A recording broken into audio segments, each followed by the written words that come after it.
Bonjour à vous tous ce matin. Petit problème technique. Zoom ne veut plus que que j'aille sur la plateforme Facebook ce matin. Fait que c'est pour ça que j'ai réussi à me débrouiller d'une certaine façon avec mon cellulaire et Luc et Audet est avec moi. Salut Luc, ça va bien? Salut! Bon, pas eu trop de misère à te lever matin? Ben, disons qu'il y avait moins de trafic ce matin, là, vu que je suis chez moi. Ça n'a pas été très long de passer de la salle à dîner au bureau. C'est bon. Est-ce que tu vas encore au bureau à chaque jour, étant donné que tu es tout seul dans le bureau? Pas mal, hein? On est considéré comme un service essentiel. OK. J'essaie d'y aller à tous les matins. Je vais partir vers 2-3 heures de l'après-midi. Règle générale. Là, il y a des exceptions, mais c'est comme ça qu'on le vit présentement. D'accord, excellent. Fait que aujourd'hui, avant qu'on débute, Luc, on a eu des très belles entrevues cette semaine. Demain, j'ai une entrevue avec Steve Irk, qui est propriétaire de la compagnie de déménagement SH Déménagement. Et on va parler de déménagement avec tout ce qui s'en vient dans les prochaines semaines. Et vous allez voir, il y a des choses intéressantes à vous dire. Dimanche, je vous avais annoncé Alexandre Bourgeois. Et je vais remettre le dimanche, je prends une pause. Le gouvernement, Luc, il m'a dit, François Legault, il dit, moi, je prends une pause. François va prendre une pause. Puis il dit, Justin, toi aussi, tu as le droit de prendre une pause dimanche matin. Qui est Pâques. Fait qu'on reporte ça à plus tard. Hey, je suis connecté, hein? Toi, puis la fée des dents, hein? Ouais, c'est ça. Fait que dimanche, on va reporter l'entrevue à Alexandre. J'y ai même pas dit, je vous l'annonce là matin.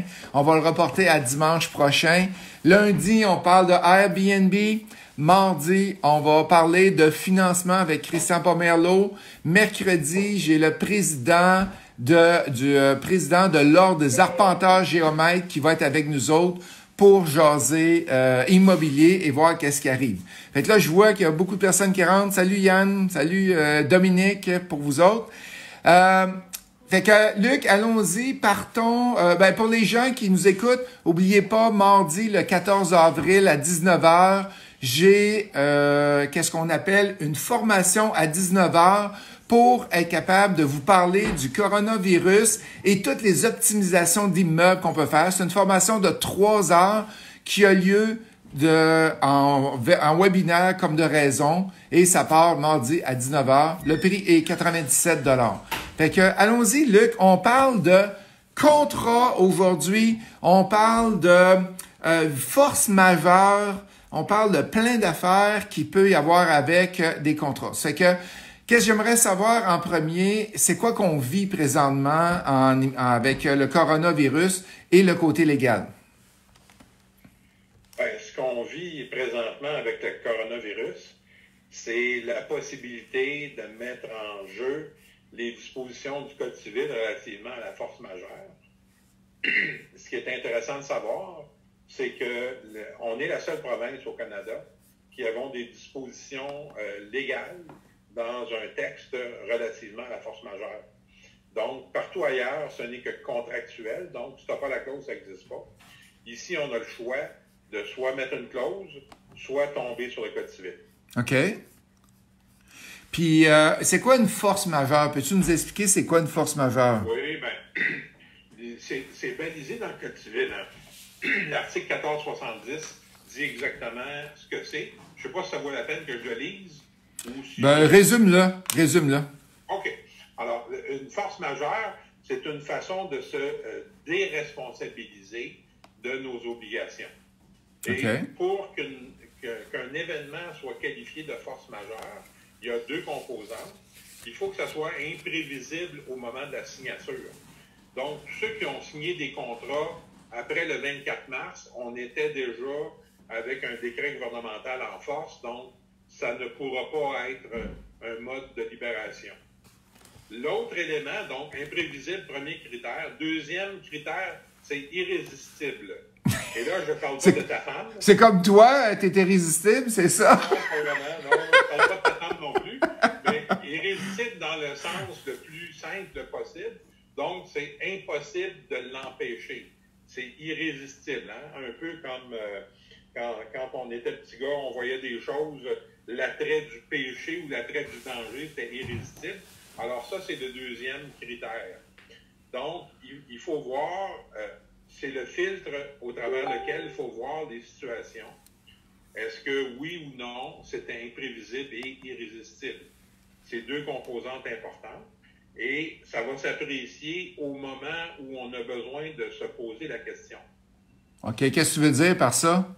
Ben, par exemple, il y a eu une série de décrets gouvernementaux qui empêchaient certaines activités de se tenir.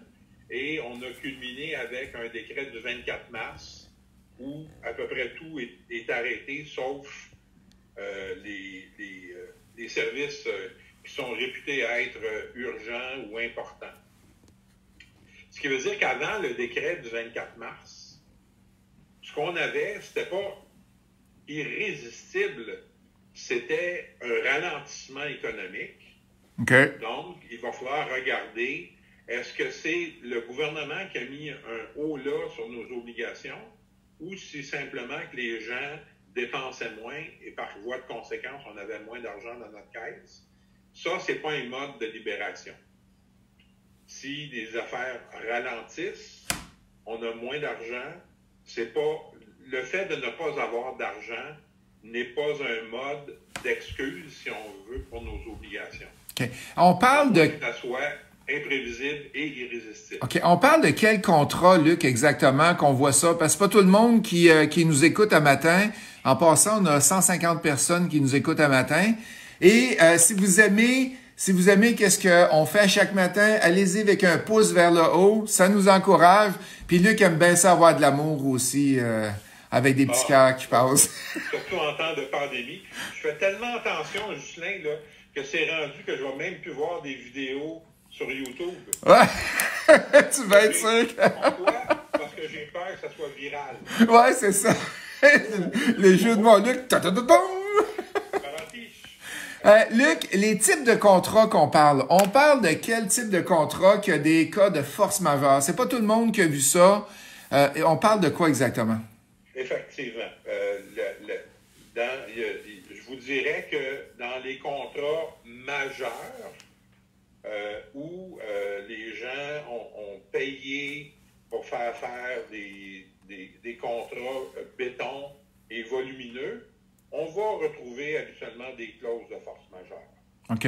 Si je parle, par exemple, les contrats de grosses œuvres, ils ont des clauses de force majeure. OK. Pour les gens qui nous écoutent en toute probabilité, là, présentement, là où on va retrouver le plus souvent les clauses de force majeure, c'est dans les baux commerciaux.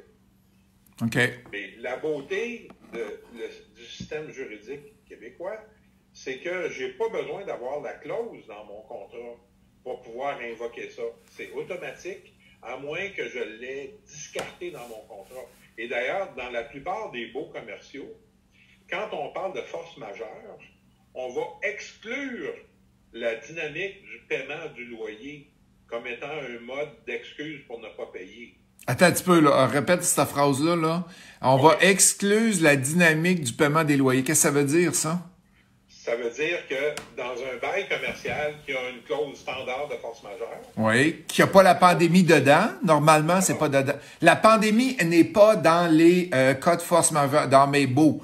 Moi, j'ai aucun cas de pandémie dans mes baux. On ne spécifie pas la pandémie, mais on spécifie la force majeure. Puis, quand on parle d'un problème qui est survenu après le décret du 24 mars, il y a de fortes chances que ça soit considéré force majeure. Hein? On a quelques précédents au Québec. On a eu la crise du verglas en 98. On a eu par ricochet les attentats de New York de 2001. On a eu la grippe porcine, puis on a eu la crise d'Oka. C'est 4 événements où les tribunaux ont considéré que c'était de la force majeure. Donc, c'est pas parce que le mot pandémie n'est pas écrit que ça s'applique pas. Mais plus important que ça, lisez vos clauses si vous en avez, parce que souvent, on va exclure. La clause est écrite par le bailleur. Hein? Oui. Fait que la clause va exclure la possibilité du locataire de ne pas payer son loyer au cas de force majeure. Parfait. On vient restreindre des droits qu'on aurait eu si on n'avait pas eu de clause. Pour là. Salut, la question pour Maître Audet par rapport, j'aimerais devenir prêteur privé. Est-ce possible de se faire conseiller en consultation privée? Fait que j'avais pas lu la question avant. Et la réponse est? Évidemment, parfait, excellent. Et c'est Kevin qui nous pose la question. Fait que si vous avez des questions par rapport à les forces majeures, ce matin, gênez-vous pas. Ou autre question pour Maître Audet, on va y aller aussi, on va répondre à vos questions. Fait que, beaux commerciaux, c'est d'aller vérifier. Si le locataire, il dit, je veux pas payer mon bail commercial, je veux pas payer mon loyer parce que c'est un cas de force majeure, on fait quoi en tant que propriétaire? Ben, là, c'est parce que rarement on a eu des cas où c'est un problème planétaire. Hein. Les 4 cas que j'ai mentionnés, là, c'était de rayonnement local ou régional. On s'attend à ce que le gouvernement décide quelque chose pour protéger les gens parce que ça risque de faire boule de neige. Par exemple, hier, il y avait un article dans le Journal de Montréal qui traitait de la problématique de la personne qui doit déménager, mais la place où elle va déménager n'est pas libre. Alors, qu'est-ce qu'elle fait? Mais c'est parce que c'est un jeu de domino, les déménagements. Oui, exact. Peut-être 50 personnes sont impliquées là-dedans. Fait que la seule manière de régler en un seul coup 50 problèmes, c'est que ce soit une autorité supérieure qui décide quelque chose et qui l'impose. Fait que, qu'est-ce qui va arriver pour les paiements de prêts hypothécaires? Ben, soit qu'on va accepter, les banques vont accepter d'étaler ou de capitaliser, donc ça va être un mode volontaire, ou ça va être un mode d'imposition de loi. D'accord. On a une question qui arrive ici. On a un commentaire qui arrive ici, puis ça me fait penser à quelque chose. Mon ordi est sur le côté là, c'est pour ça que je regarde sur le coin. Mon contracteur ne pourra pas me livrer mes logements le 30 juin comme prévu.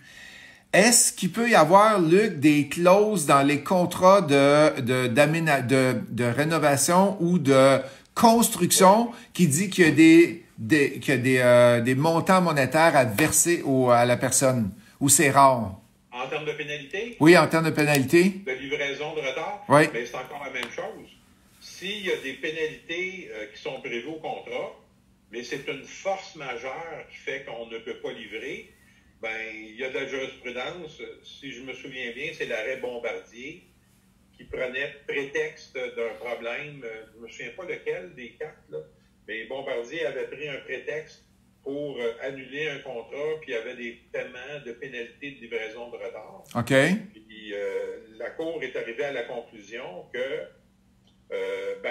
oui, s'il y a une clause de liquidation de dommages au cas de livraison de retard, c'est une chose. Mais si la livraison ou le retard de livraison est dû à une force majeure, ben c'est une façon de s'excuser de ses obligations. Fait que c'est des situations. Je pense que le plus grand piège dans ce qu'on vit présentement, c'est de penser qu'on a la seule bonne réponse. Il y a beaucoup de variantes. Si je prends, par exemple, ça, si l'entrepreneur en construction n'arrive pas à livrer, ben pourquoi il n'arrive pas à livrer? C'est tous ces sous-traitants qui sont traînés les bottines ou les sous-traitants eux-mêmes étaient empêchés de travailler? Ouais, c'est ça, ouais. Les tribunaux vont regarder beaucoup le comportement des parties à un contrat pour voir, donc il en profite-tu parce que c'est une pandémie où il a vraiment fait tout ce qu'il pouvait, le caractère irrésistible encore, il a fait tout ce qu'il pouvait pour que ça puisse marcher, puis ça n'a pas marché, ou il s'est assis sur son steak et il n'a rien fait. Moi, j'ai une question qui est venue de Sylvain, puis je suis même pas capable de répondre à la question. Est-ce qu'il y a des assureurs qui peuvent assurer le paiement de loyer dans un cas comme on vit présentement? J'ai jamais entendu. Moi non plus, jamais entendu ça. Puis les polices d'assurance, c'est difficile d'avoir une réponse qui marche avec tout le monde parce qu'il y a à peu près juste l'assurance automobile où le contrat est le même pour tous les assureurs. Il est obligatoire, le contrat. OK. Et pour les autres... c'est tout différent? OK. Il n'y a rien de pareil. Il faut vraiment lire sa police. On a Jean-Christophe qui dit « Quelle est la portée de la situation de force majeure dans le temps en cas de... avec qu'est-ce qu'on vit là? Puis est-ce que c'est une force majeure conventionnelle que tu penses qu'on va vivre là? Qu'est-ce que ça veut dire, ça? J'ai de la misère à comprendre, moi aussi. Jean-François, si tu peux leur expliquer, s'il te plaît, reposer ta question différemment. Sylvain, ils ont signé le 1er juillet. Est-ce que leur offre... Je suis pas capable de lire. Caroline, est-ce que le locataire commercial devra rembourser par la suite les loyers qu'il n'aura pas payés? Ben, ça, c'est la grande question, hein?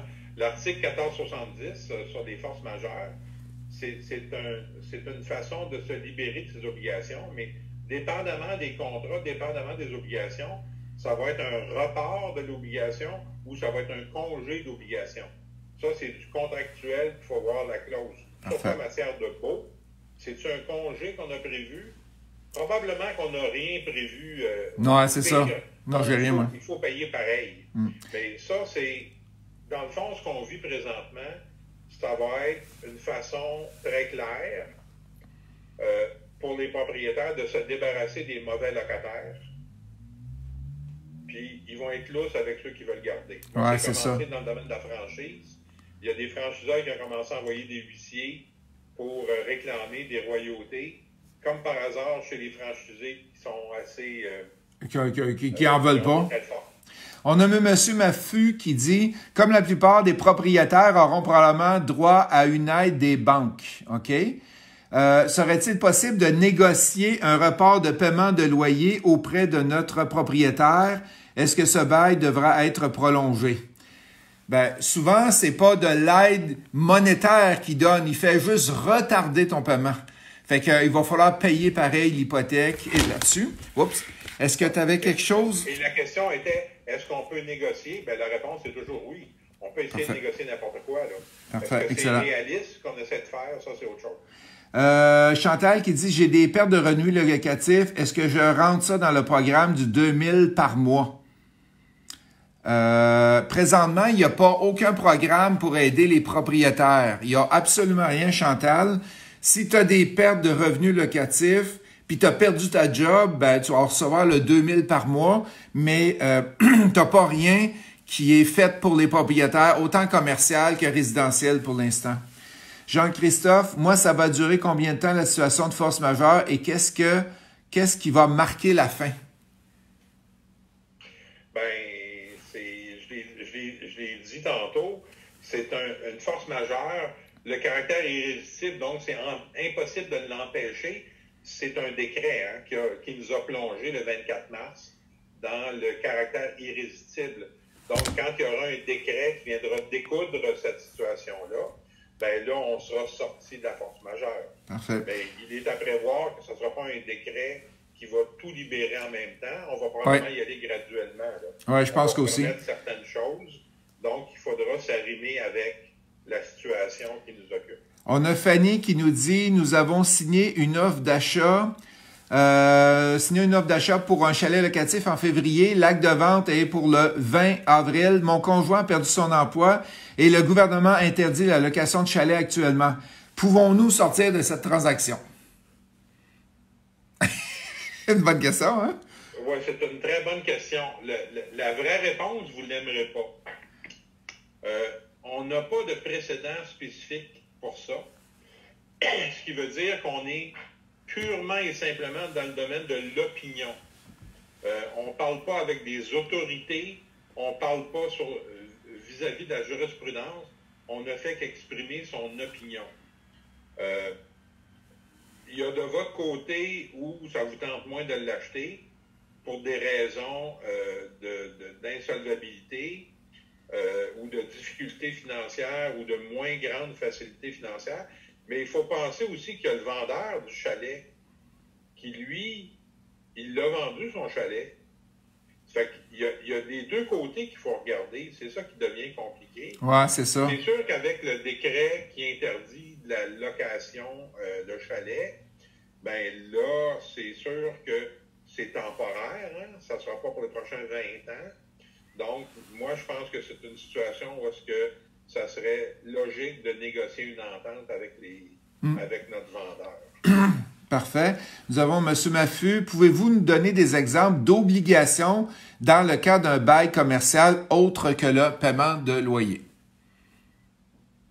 Absolument. Faire le nettoyage, faire les réparations, le toit coule. Toutes les obligations d'un locataire sont exprimées dans un bail. La sécurité, les heures d'ouverture de commerce, c'est toutes des obligations. Ça c'est un bel exemple facile. L'obligation de faire commerce, d'être ouvert de 9 à 5 ou de 9 à 6 de semaine, ben, est-ce que cette obligation perdure dans un cas de force majeure? Évidemment, non. Fait qu'un locataire ne pourrait pas résilier votre bail parce que vous n'avez pas ouvert pendant le temps que ça dépend d'ouvrir. OK, parfait. Un exemple niaiseux, mais qui illustre bien. Excellent.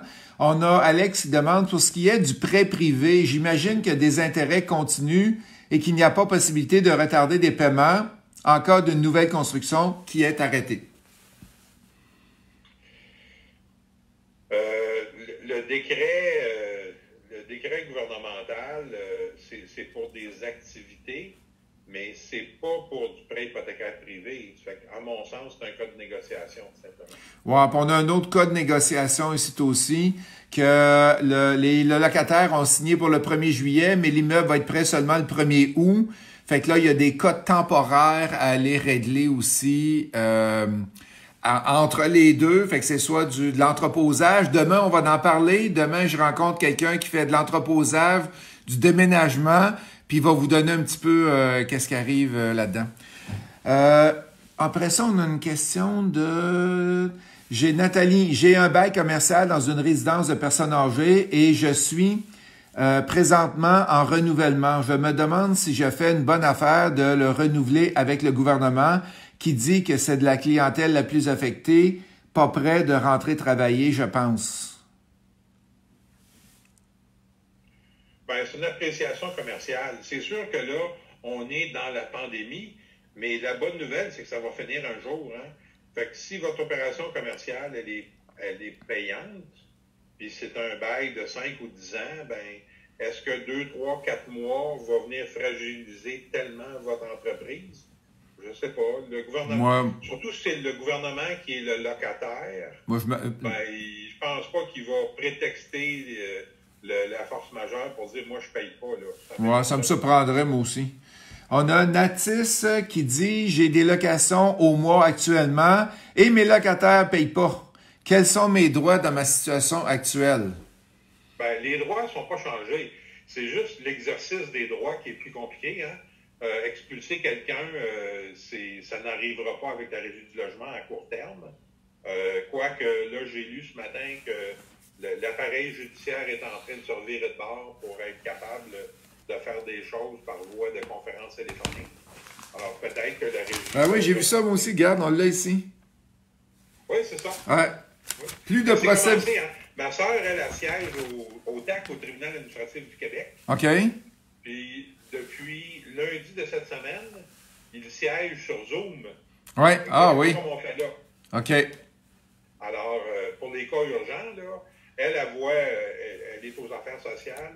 C'est des gens qui plaident non coupables pour ce qu'on appelait avant aliénation mentale. Là. OK. Alors, entre guillemets, les fous qui disent qu'ils sont trop fous pour être condamnés, ben, elle a fait la révision de ces gens-là et ça se fait par plateforme Zoom maintenant. Fait que moi, ça ne me surprendrait pas que la régie du logement embarque dans pas longtemps, ouais, c'est ça.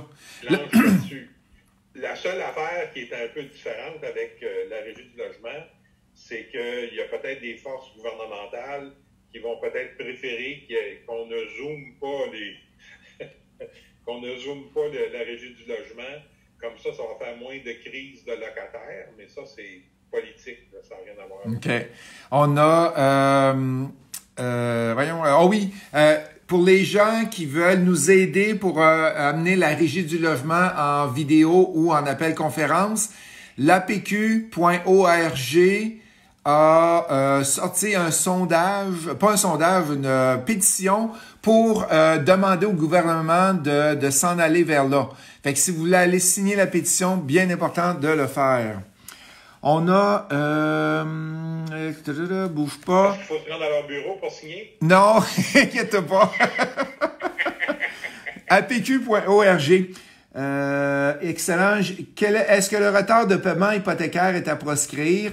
Beaucoup parlent que ça ne nous aidera pas dans notre dossier de crédit. Si on est SCHL, ça laissera des traces. Ça montre qu'on n'est pas solide. Va voir l'entrevue mercredi dernier. C'est qui parle? Maxime. J'ai rencontré Sylvain Paquette et on a tout expliqué ça dans 45 minutes. Il y aura pas, étant donné qu'on est dans un cas de pandémie, il n'y aura pas de mauvaise note à votre dossier qui va être mis. Moi, ma recommandation, si tu es capable de payer ton hypothèque, paye-le, retarde-le pas. Mais si tu as des problèmes puis t'es dans un défi que tu vis, retarde-le. Mais ça t'affectera pas si tu arrêtes de payer et tu ne demandes pas, c'est sûr que ça va t'affecter, mais si tu demandes la permission de ne pas payer, ils vont pouvoir te l'accorder. Je veux pas.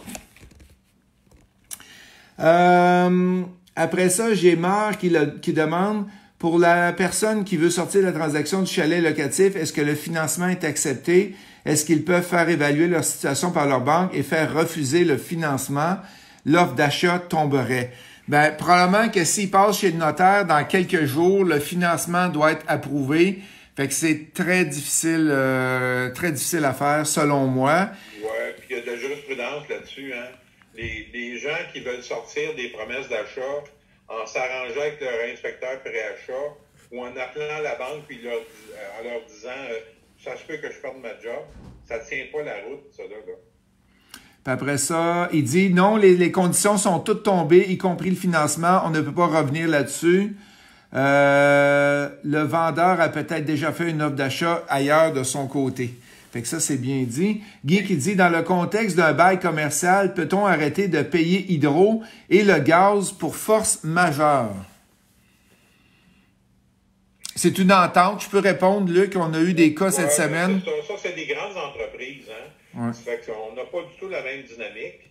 Puis je suis convaincu qu'il y a moyen de s'entendre avec des entreprises comme ça, là.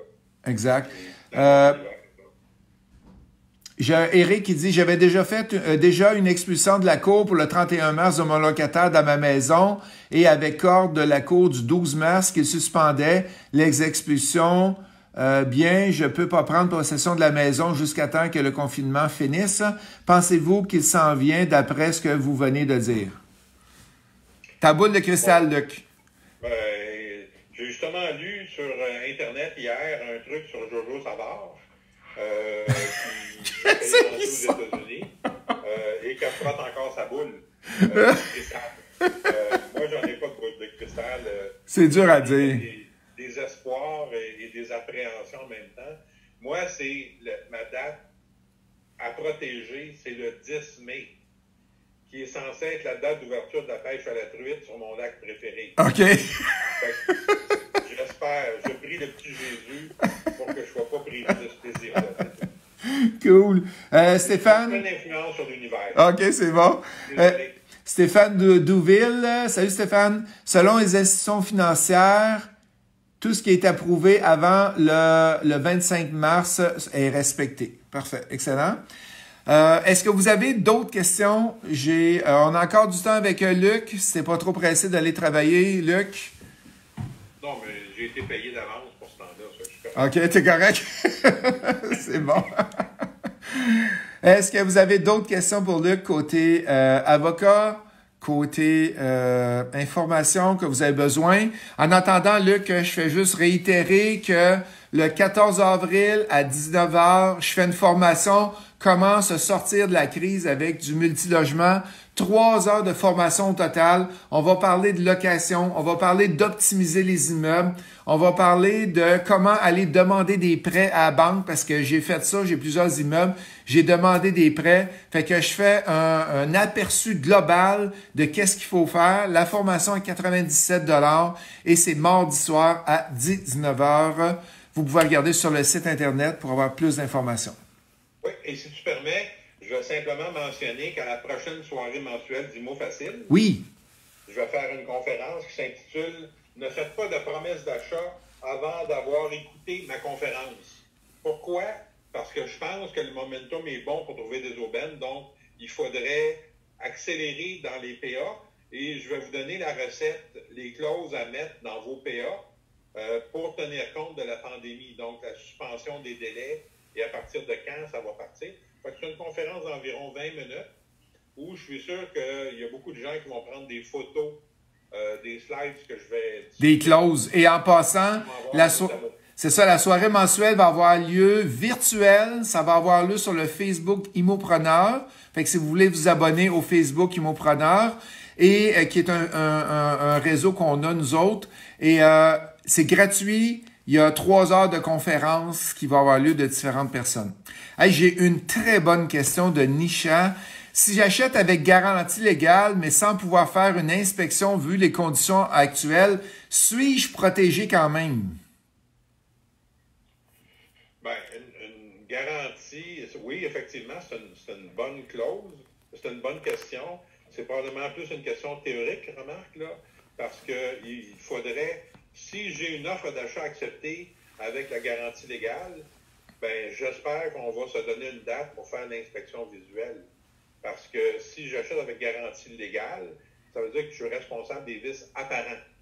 D'accord. Si je n'ai pas fait ma job, le Code civil dit que j'en suis responsable. D'accord. Mettez-vous une date. Ça, c'est le genre de choses qu'on va discuter justement à la soirée mensuelle Immo Facile durant ma conférence. C'est exactement ça le propos de ma conférence. On a une question de Frédéric qui demande, juste par curiosité, c'est quoi le nom de votre sœur, Maître Audet? Ma femme s'est justement au TAT avec Zoom. Êtes-vous dans le même... tu réponds si tu veux. Je ne révélerai pas de grands secrets, mais on a le même père et la même mère. OK. Très facilement qu'on a le même nom de famille. C'est bon. Et on a Jonathan qui demande, c'est quoi ton lac, Luc? Vous ne le saurez pas. Excellent. Parce qu'il y a de la bonne pêche là-bas, hein, c'est ça? Parce qu'on ne donne pas le nom du lac que la pêche est bonne. OK, c'est bon. Kevin, est-ce possible de te rejoindre au téléphone, Luc Audet, pour consultation privée? Est-ce que tu peux donner ton numéro de téléphone, Luc, s'il te plaît? Oui. Alors, comme j'ai mentionné tantôt, je suis disponible le matin actuellement, sauf aujourd'hui, puis lundi de Pâques, on est fermé. Mais autrement, normalement, le matin, je suis là. Mais ma boîte vocale est très fidèle. Vous pouvez laisser un message, je vais retourner vos appels. Je suis au 514-954-9600. Parfait. On a une question de Caroline qui demande, c'est quand la soirée mensuelle et est-ce que c'est en ligne? Oui, la soirée mensuelle a lieu le 3e mardi du mois. On garde la même date qu'on fait à Montréal présentement. Et oui, c'est en ligne. Fait que c'est un Zoom virtuel. Fait qu'on va avoir 5-6 conférenciers dans la soirée et c'est gratuit pour toutes les gens qui veulent y assister. Catherine qui demande, bonjour. Les gens de Québec sont invités, j'imagine? Oui, les gens de Québec, de Sherbrooke, chez Bougamo, n'importe où, sont tous invités. Bonjour, comment ça coûte de se mettre de créer une compagnie et combien de temps ça prend pour la recevoir? On est loin de la pandémie. Oui. Ça ne me dérange pas de répondre. J'ai besoin de savoir qu'est-ce que vous avez besoin comme compagnie. La compagnie de base, la simple chez nous, en tout cas, est 997 plus taxes. Et on offre une spécialité fiscale qui est des actions en dividendes discrétionnaires. Dans ce cas-là, si vous en avez besoin, vous avez juste à me parler, puis je vais vous dire si vous en avez besoin ou pas. Parfait. C'est 1297 plus taxes. Les délais sont encore très bons pour l'incorporation. J'en ai fait une hier pour un de nos coachs.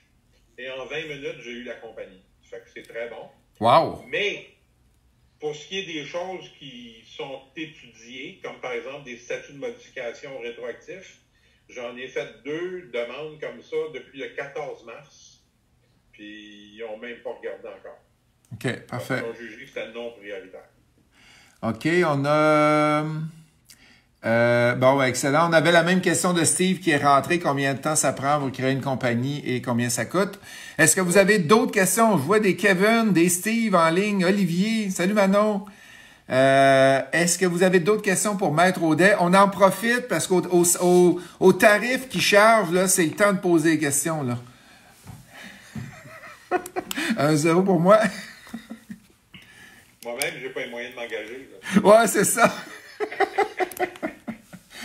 Fait que, il y a pas d'autre. D'habitude, il y a une petite bourrée qui arrive. Si vous aimez ça, cliquez sur j'aime. Excellent. Fait qu'il n'y a pas d'autres questions qui arrivent. Luc, on va attendre encore 30 secondes. Des fois, le temps que tu tapes puis que ça arrive dans Facebook, il y a tout un petit délai. On voit plein de cœurs qui arrivent, Luc, avec des pouces pour toi. All right. Et quand je parlais tantôt de la crise d'Oka, là, je veux juste être clair, je parlais pas de la crise du fromage d'Oka, là. Je parlais de Oka, le territoire. Le territoire, oui, OK, parfait. Linda Lemelin qui demande « Allô, Justin, peux-tu donner le lien pour Immopreneur? Tu as seulement à aller sur Facebook et tu tapes dans la case de recherche Immopreneur. On est environ 7000. Fait que notre groupe est 7000. Et qu'est-ce qu'on fait? L'avantage de ce groupe-là, c'est que vous pouvez poster vous-même. Vous pouvez poser des questions, créer des threads qu'on appelle des posts. Et les gens vont répondre à l'intérieur. Fait qu'il y a à peu près toutes les permissions dans ce groupe-là. Fait que c'est pour ça qu'on fait dans ce groupe-là, Immopreneur. On a Linda, j'ai déjà une incorporation en technologie, OK. Location court terme, on rembourse ou on reporte. Ça, vérifier avec Airbnb, mais je crois que Patrick, la location court... J'ai vu Patrick Poulain qui est en ligne tantôt. Patrick, si tu étais capable de me répondre... Patrick qui va être là lundi avec nous autres pour parler de location court terme. Je crois que c'est du remboursement ou si tu es capable de déplacer le rendez-vous, c'est encore mieux. Tu n'es pas obligé de le rembourser. Jeffrey, puis-je la reconvertir en IMO? Il y a une compagnie qui est dans les hautes technologies et est-ce qu'il peut la convertir en détention d'immobilier? C'est ça sa question. Les compagnies au Québec, au Canada, ils peuvent faire tout ce qu'ils veulent. C'est juste une question de déclaration du code d'activité au registraire des entreprises. Fait que la réponse est oui. Là, je comprends que l'ancienne activité a cessé, la nouvelle activité serait l'immobilier. Oui. Parce que si l'ancienne activité continue, c'est une mauvaise idée d'avoir de l'immobilier avec une compagnie, avec une exploitation active dans d'autres choses. Parfait. Michael qui dit, pour ce qui est des règlements d'immeubles, si c'est spéculé que si le locataire ne s'y soumet pas, est-ce qu'on peut se débarrasser du locataire légalement? Ça n'a rien à voir avec la pandémie. Ça dépend de ce que c'est. Hein. Je vais juste vous répondre intuitivement. Si votre règlement, y a-t-il de l'allure ou c'est un règlement qu'on a mis de l'avant pour se débarrasser de quelqu'un? Je vais donner un exemple. On a 10 places de stationnement. Il y a une auto jaune-orange, puis toutes les autres autos sont d'une autre couleur. Ben, si je décide de mettre de l'avant un règlement disant que j'interdis les autos jaune-orange, c'est assez évident que ça ne passera pas le test à la régie. Là. D'accord. Il y a un degré de raisonnabilité. C'est des contrats d'adhésion. Les tribunaux n'aiment pas les contrats d'adhésion de façon générale. Fait qu'il faut faire attention à ça. Parfait. Excellent. Est-il conseillé de faire une offre d'achat avec son nom personnel ou avec un nom de compagnie? Ça, c'est assez simple. Jamais en son nom personnel. Jamais, jamais, jamais. J'ai plusieurs formations que je donne à ce sujet-là, y compris dans le cadre du très désirable coaching double. On ne fait jamais d'offre d'achat en son nom personnel. Parfait. Excellent. Il y a de plus dangereux à faire. Est-ce que vous prévoyez, messieurs, plus de reprises bancaires après la crise? Est-ce que les banques vont se retrouver avec plein d'immeubles dans les mains? Ben ça, c'est qui pose la question? Samy, c'est une prévision, puis c'est difficile à prévoir, mais oublie pas que les banques vont donner des breaks sur les hypothèques. Et aujourd'hui, il y a un bel article dans le Journal de Montréal de Daniel Germain qui parle justement qu'est-ce qu'on fait pour obtenir un break sur l'hypothèque et qui en obtiendra pas. Si t'es déjà qui t'as déjà pas payé ton hypothèque au mois de janvier, février, c'est sûr que tu n'auras pas de break. Et il y a plusieurs conditions qui marquent là-dedans. Fait que c'est dans le Journal de Montréal aujourd'hui. Et est-ce que ça va être un bon temps pour aller chercher plus de reprises? Selon moi, oui, il va en avoir plus. Mais qu'est-ce qui va arriver? C'est, inquiétez-vous pas, les banques voudront pas se retrouver avec 3000 maisons dans chaque ville en reprise bancaire. Ils vont tout faire pour pas se retrouver avec ça parce que les autres, ça leur coûte très, très, très cher. Est-ce que c'est mieux d'avoir deux compagnies, une pour le multi et une pour le flip? Absolument, parce que le flip, c'est une activité à haut risque de poursuite en vice caché. Donc, c'est une bonne idée d'isoler ces deux activités-là, oui. Patrick, qui est de retour. Je me rappelle plus, Patrick, c'était quoi la question qui avait été posée pour toi, mais on fera le lundi. J'ai comme un blanc de mémoire. J'ai une opportunité pour démolir un duplex afin de construire une maison unifamiliale neuve. Interdiction de construire un plex neuf à cause du zonage. Puis-je emprunter de l'argent à la banque? Est-ce intéressant? Faut que tu fasses tes calculs, Jeffrey, et il faut que tu vérifies si la banque a de l'intérêt aussi. Parce que là, quand tu démolis un immeuble, tu enlèves une grosse partie de la garantie que la banque avait comme propriétaire. Fait que ça, il faut juste faire attention à ça. Il n'y a pas d'autres questions de rentrée, Luc. Je fais juste prendre 30 secondes pour parler du coaching double mercredi prochain. On part le coaching double virtuel. Fait que c'est de 13h à 20h. Vous allez avoir accès, on appelle ça le double parce qu'il y a une partie théorique et il y a une partie pratique aussi à l'intérieur. Fait que c'est une journée par mois que vous allez obtenir. Et aussitôt qu'on va être capable de revenir en classe, si vous aimez mieux le faire en classe, vous allez pouvoir l'avoir. Vous avez 8 heures avec nos coachs Imo Facile pour être capable de jaser avec vous, de vous aider, de vous guider. Fait qu'on est là pour vous. Fait que si vous avez besoin d'informations, allez sur imofacile.ca/coachingdouble ou tout simplement appelez au bureau. Le bureau est fermé aujourd'hui, fait que laissez un message. Nous, on travaille lundi, on est à l'inverse de Maître Audet. Fait qu'allons-y avec ça. Merci pour votre temps. Fait qu'allons-y. Un gros merci à toi, Luc. Demain, on est avec la partie SH déménagement. On parle de déménagement, qu'est-ce qui va arriver avec le 1er juin, 1er juillet. Et on va se retrouver, Luc, c'est sûr qu'on se retrouve d'ici 1 ou 2 semaines. On va jouer ensemble de pandémie, d'immobilier, puis de légal. Et j'espère qu'on parlera du passé en parlant de pandémie dans 2 semaines. Ouais, c'est ça, excellent. Hey, merci à tous, la gang. C'est un plaisir de vous avoir avec moi. Bye. Au revoir. Au revoir.